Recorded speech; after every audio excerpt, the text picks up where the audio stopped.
Hi everyone. Today we are going to examine with you yet another terrible instance. It's a common belief that bad things usually happen to good people, and this is true in most situations in the criminal justice system. The case at hand is no exception. Sadiq, an 18-year-old kid from Bangladesh, was likewise a really decent guy, honest and hardworking, but his integrity ultimately cost him his life. Sadiq was just 18 years old, and his full name was Shibli Sadiq Hridoy.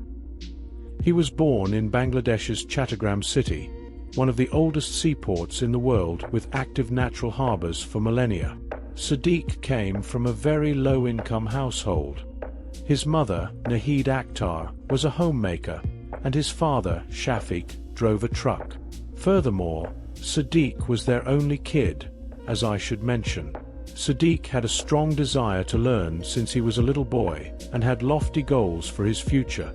So, at a very young age, he began working at a chicken farm in order to realize his aspirations. Since his father's income was actually insufficient to pay for their daily needs, Sadiq began working nearby at a chicken farm to help pay for his college education. Sadiq began working at a very early age, but he picked up the skills necessary for the job quite fast. At the poultry farm, he was performing so well that the owner immediately elevated him from normal worker to manager. Not even after being given this position did Sadiq display a hint of conceit. He carried on with his careful labor. Sadiq had been employed at the poultry farm for a considerable amount of time at this point, during which he had both established a number of acquaintances and managed to save some money for his college expenses. Even though Sadiq was 5 to 6 years older than him, all of his buddies respected him and worked for him since he was a hard worker who took his work seriously. In his capacity as a manager, he also ensured that employees performed their jobs honestly.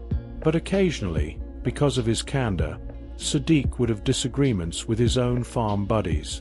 Despite this, the disputes were typically settled on the farm and were rarely very serious.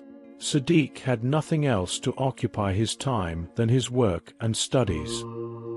He was always able to handle any last-minute tasks and ensured he arrived home before nightfall.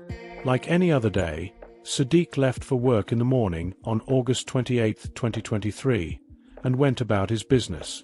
However, on this particular day, he failed to get home in the evening.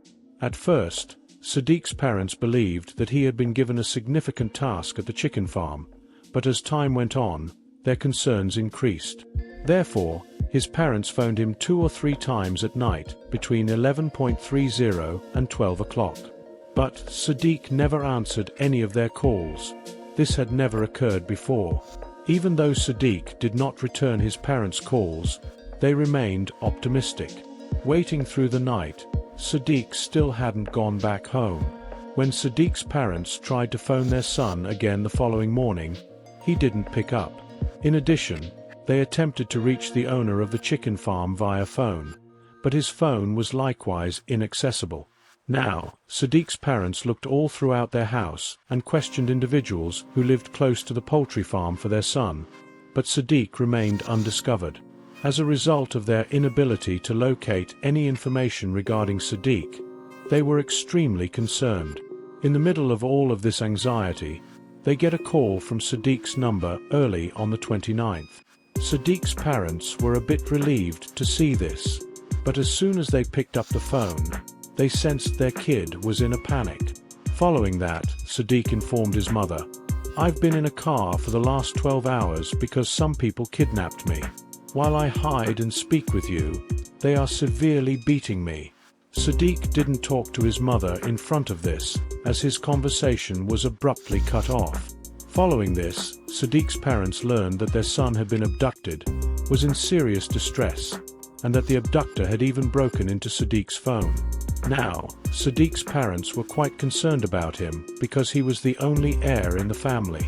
Nahid Akhtar, Sadiq's mother, began phoning her son back due to the stress. However, the call was now being dropped by someone on the other end. After that, she got a call from the same number again, but this time it was a stranger speaking, not Sadiq, and she was going to phone the police to lodge a complaint. "Your son Sadiq is in our custody. If you want his safety, don't call back," the youngster on the other end said. The kidnappers then said, "Make quick arrangements for 1.5 million toka if you want your son back alive." On the following call, specifics on the time and location of the money delivery will be provided. Let me clarify that the toka is the currency used in Bangladesh before moving on.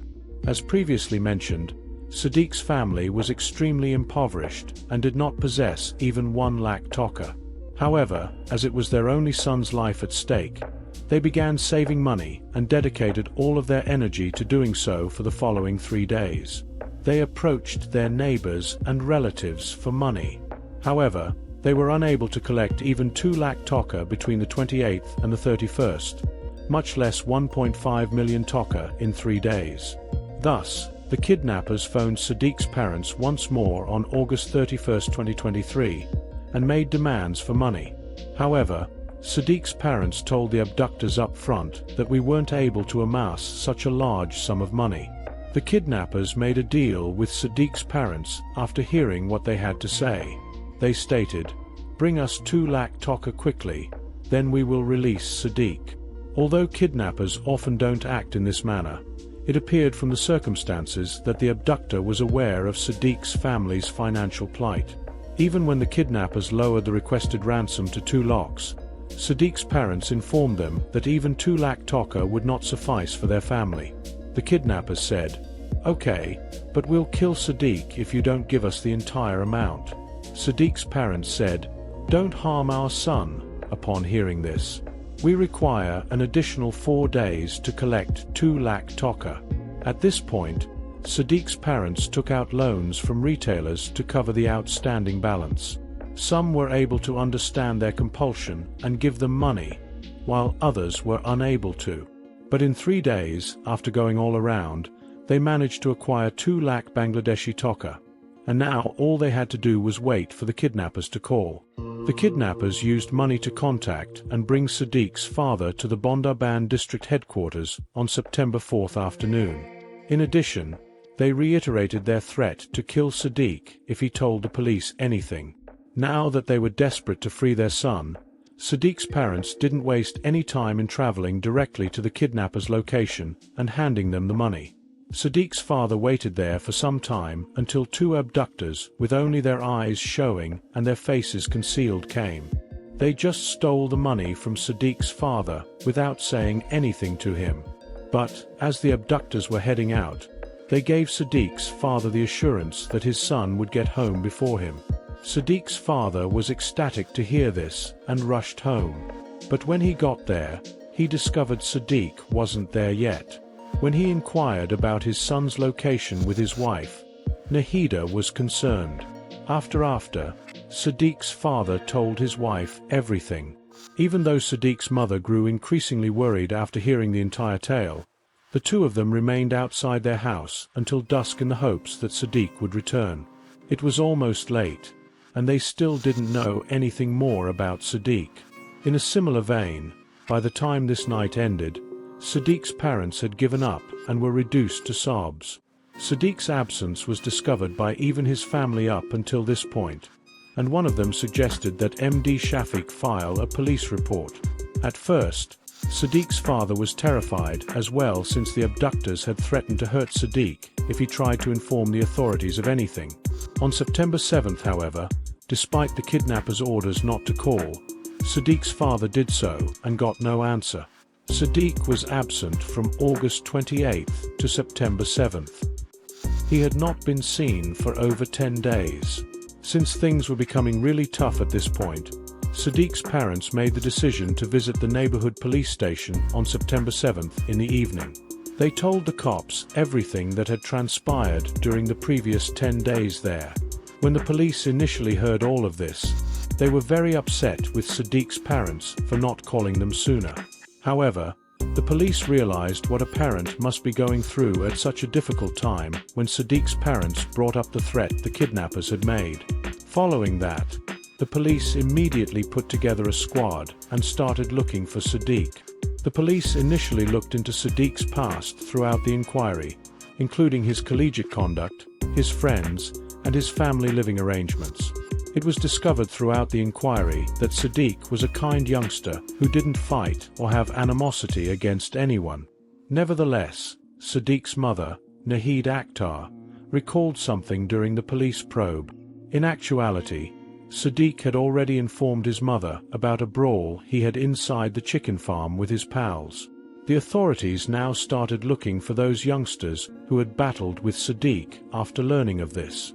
The cops wasted no time in going directly to the poultry farm and apprehending the 6 employees who were working there.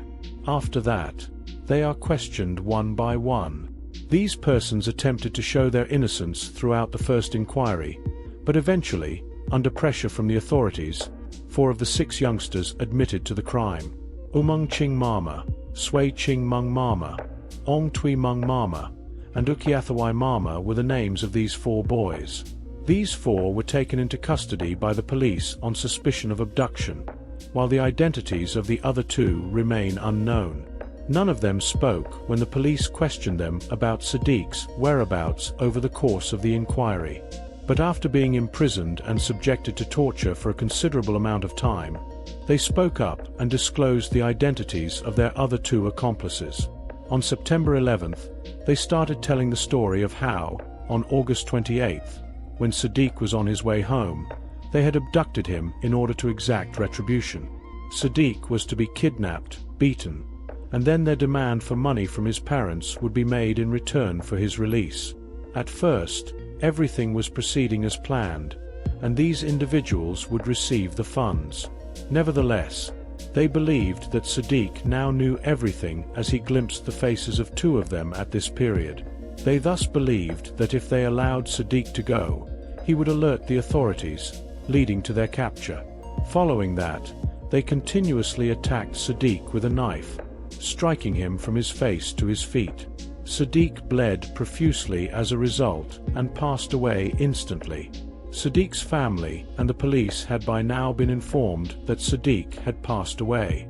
The authorities are currently looking into this matter as a possible homicide. When the authorities questioned these individuals about Sadiq's remains later, his assassins said that they had killed him, dismembered his body, and dumped it on a hill. Following that, the police accompanied these individuals to that hill, where, upon ascending a short distance, they discovered several body parts. However, the authorities discovered a legitimate body amid those fragments not too far away, but its face was utterly deformed. The authorities were unable to determine if the corpse belonged to Sadiq or to someone else because of how severely the face had been mutilated. However, Sadiq's family was able to verify that, in fact, this was their son after examining the clothing on that corpse, its height, and a few other surrounding details. Now that they were all being held by the police on murder accusations, Umungching Mama revealed a number of things regarding the murder of Shibli Sadiq while she was being held. He said that while he was good friends with Sadiq, they had a falling out 2 months ago about several things. Umungching then made the decision to exact revenge on Sadiq.